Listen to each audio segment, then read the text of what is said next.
సజ్జల ఎందుకు? సజ్జల ప్రతిదానికి మీకు ఒక కీ రోల్ వహించారు. సజ్జల వహించే కదా కావచ్చు, ఈరోజు సజ్జల 11. సజ్జల భార్గవ కావచ్చు. అవును, వహించే కదా ఈరోజు మేము 11 స్థానాలకు వచ్చింది. సజ్జలేనా కారణం? మొదటి కారణం ఎవడుంటే ఓడే. అన్నగాడు అంటాడు ఈడేరా చేసిందంతానని. మరి ఇప్పుడు సజ్జలు ఆడిపోయాడు, దేనికి బయటకు వచ్చి మాట్లాడాలా? యాడ్ డ్యామేజ్ జరిగింది, 175 నియోజకవర్గాల్లో నియోజకవర్గాల్లో ఎక్కడెక్కడ డ్యామేజ్ జరిగింది, దేనికి జరిగింది, ఎందుకు ఈ స్థాయికి దిగుతాడినేమో. సజ్జలగాడు ఒక ఎత్తు, సజ్జల భార్గవ రెడ్డి ఒక ఎత్తు. సజ్జల భార్గవ రెడ్డి ఏమన్నాడు ఇప్పుడు? ఏమన్నాడు? స్విట్జర్లాండ్లో ఉన్నాడయా. వీళ్ళేమో అప్పుడంతా ఇదని అదని ఆడవాళ్ళ మీద ఏ విధంగా ట్రోల్ చేశారు. ఆడవాళ్ళను, తెలుగుదేశం వాళ్ళను, జనసేన వాళ్ళను ఏ విధంగా ట్రోల్ చేయించినాడు మా పార్టీ వాళ్ళ దగ్గర. ఎన్నిసార్లు చెప్పినాను నేను, ఇది చేయొద్దురా, ఇది చేయొద్దు, చెడ్డ, ఇది మనకు చాలా డ్యామేజ్ జరుగుతుంది, మన పార్టీకు చాలా డ్యామేజ్ జరుగుతుంది. ప్రజలు, ఇది ప్రజాస్వామ్యం, ప్రజలు అన్నీ గమనిస్తూ ఉన్నారు.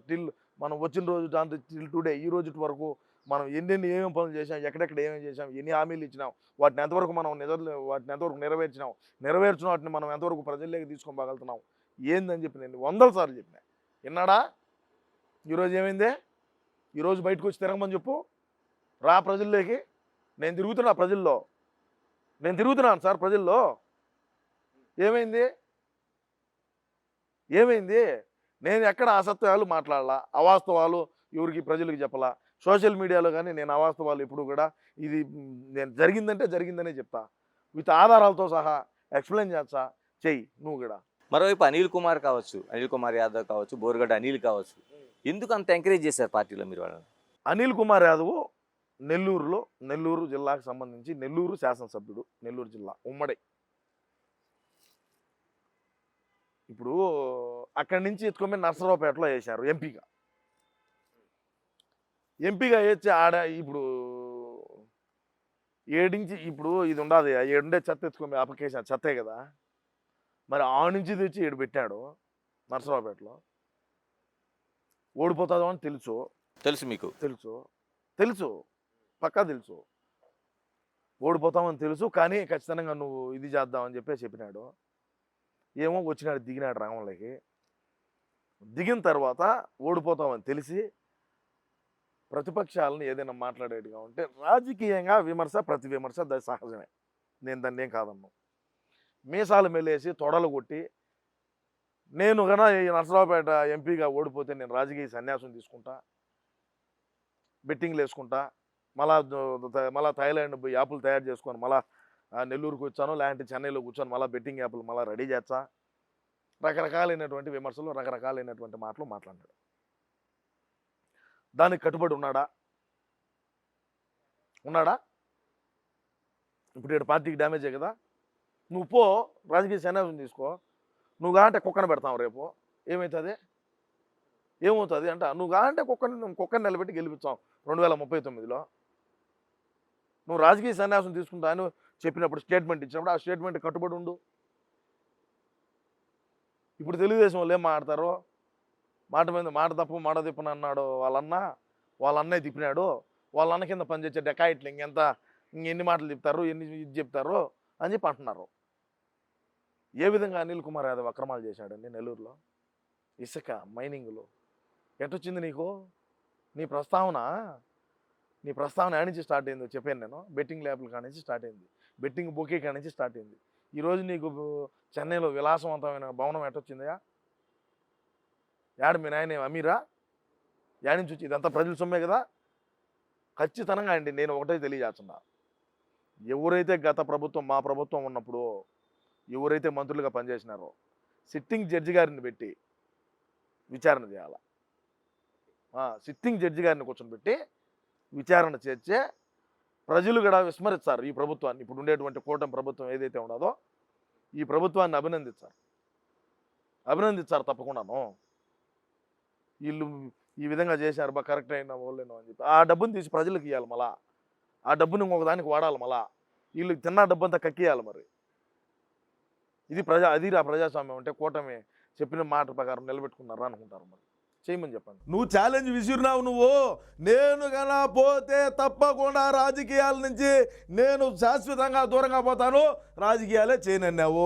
ఇప్పుడు మళ్ళా అన్న వేసే తల్లికి 2 అచ్చింతలు మళ్ళా వచ్చి మీడియా ముందుకు వచ్చి మాట్లాడుతున్నావు. అన్న ద్వారా ఎంత లబ్ధి పొందినావు? మనం బతికిన బతికేంది? మన ప్రస్తావన యాడ్ నుంచి స్టార్ట్ అయింది.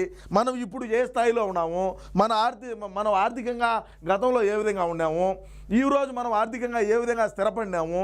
ఏ విధంగా ప్యాలెస్లు కట్టినాము? ఎన్ని అంతే. ఇంకా నేను అవన్నీ చెప్పకూడదులే, ఎందుకంటే చెప్పినానంటే మళ్ళీ మనది ఎత్తి మనం బయట పెట్టుకున్నట్టు ఉంటుంది. అదవో అనిల్ కుమార్ అదవో. సీమరాజా, ప్రధానంగా తెలుగుదేశం పార్టీని వదిలి వచ్చిన లక్ష్మీపార్వతిని కూడా మీరు విమర్శించారు. ఖచ్చితంగా విమర్శించా. ఎందుకని? 200% విమర్శించా. తెలుగువారి ఆరాధ్య దైవం ఎవరు?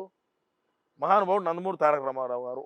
పార్టీలు వేరైనా ఆయన్ని అభిమానించే వాళ్ళు కొన్ని వందల వేల మంది, లక్షల మంది ఉన్నారు, కోట్లలో ఉన్నారు తెలుగు వాళ్ళు. ప్రపంచంలో తెలుగు కూడా ఆడినా కూడా తారక రామారావు గారిని, నందమూరి తారక రామారావు గారిని అభిమానిస్తారు. అటువంటి మహానుభావుడికి మచ్చ వేసింది ఎవరు? మచ్చ తెచ్చింది ఎవరు? లక్ష్మీపార్వతి గారు కదా.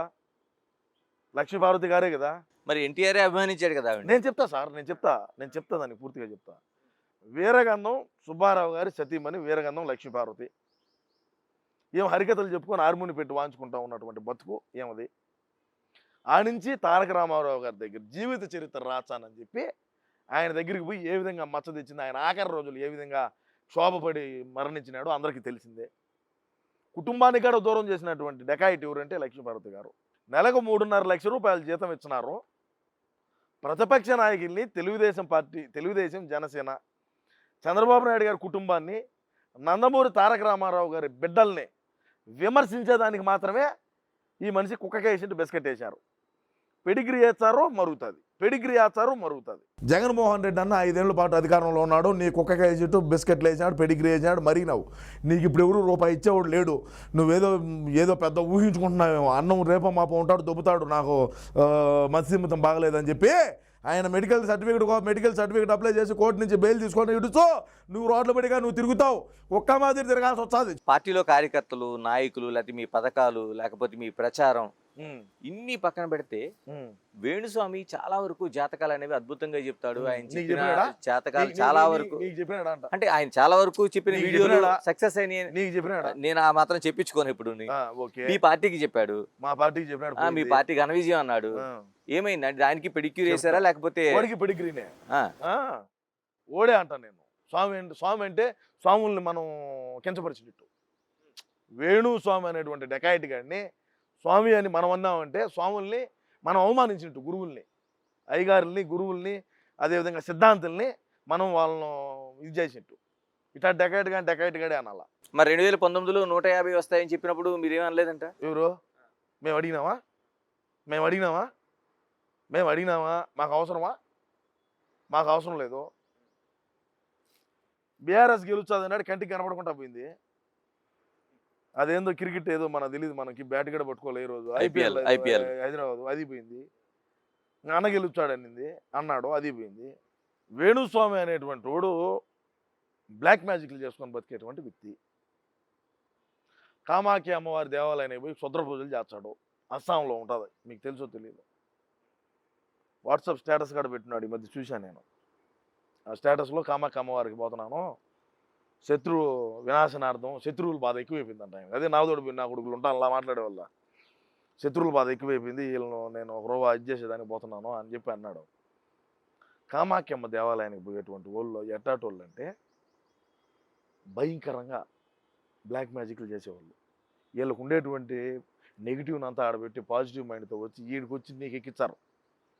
నిన్ను చూసా కూడా నీకేదో నిన్ను ఒక మాట 2 మాటలు చెప్తారు సార్ నీకు, అయ్యా నీకు ఇటు గినేను ఇది గినేను అంటారు. అప్పుడు నీకు లోపల ఏమి ఇచ్చి స్టార్ట్ అవుతుంది.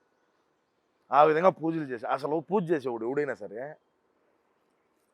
నువ్వు మందు తాగుతావా, విస్కీ తాగుతావా, కళ్ళు తాగుతావా, బ్రాందీయా, సింగల్ మాల్టా, శివాసా, ఇటు అడుగుతాడియా. పచ్చి మాంసం పెడతారా, పచ్చి మాంసం, చేపలు, చికెన్, మటన్, ప్రాన్స్ అంటాడు. సరే అదే అటైనా అమ్మవారికి అంటే ఈడే తింటాడు మళ్ళా, అందుకే అంత ఉండేది. ఊళ్ళోదంతా తిని ఆ ముందంతా తాగి అయినా నాన్ వెజ్ అంతా తిని ఈ విధంగా అయినాడు మనిషి. ఈయన ఎవరు నమ్ముతారంగా? మళ్ళీ ఏం చెప్పినాడు, మన దాడికి తట్టుకోలేక ఖచ్చితంగా కొట్టుందరు దొరుకుంటుంటే. జర్నలిస్ట్ అంటే గుర్తొచ్చింది. మీరు ఎల్లో మీడియాని విమర్శిస్తారు. బ్లూ మీడియా మీకు ఎలా ఉంది? బ్లూ మీడియాని చాలా విస్తృతంగా చేశారు. అరే న్యూట్రల్‌గా పనిచేసే ఛానల్‌ని కూడా మీరు మీ వైపు తిప్పుకున్నారు. అని ఎందుకు మీకు లాభం కలగలేదు అసల ఫస్ట్? నేను అదే కదా మొదట అని చెప్తాంది. ముందంటే నమ్మినారు. ఇప్పుడు నమ్మే పరిస్థితుల్లో లేరు. మేము నమ్మేయాలనుకున్న వాళ్ళు నమ్మేట్టుగా లేరు. ఎంత డబ్బుయా మీడియాకి వెళ్ళింది ఏం రొంత? ఎన్ని ఛానళ్ళు ఏంది? న్యూట్రల్గా ఉండేటి ఎన్ని మళ్ళీ మాకు తిప్పుకుంటామే. న్యూట్రల్గా ఉండే ఛానల్ను వన్ సైడ్గా మాకు చేసుకున్నాం కదా, అయినా ఉపయోగం లేకుండా పోయింది. యాంకర్ శ్యామల అన్నావు దాన్ని తిప్పితేమే. అయ్యా పిఠాపురము మంగళగిరి కుప్పంలో పెట్టిన శ్రద్ధ పక్క నియోజకవర్గాల మీద కన్నా పెట్టికన ఉండుంటే ఇంకొక 4-5 స్థానాలు మాకు పెరిగేటి. పిఠాపురంలో పవన్ కళ్యాణ్ గారిని ఓడియాలనేది లక్ష్యం అన్నది. మంగళగిరిలో నారా లోకేష్ బాబు గారు ఓడిపోవాలనేది అన్నది. బాబు గారు చంద్రబాబు నాయుడు గారు కుప్పంలో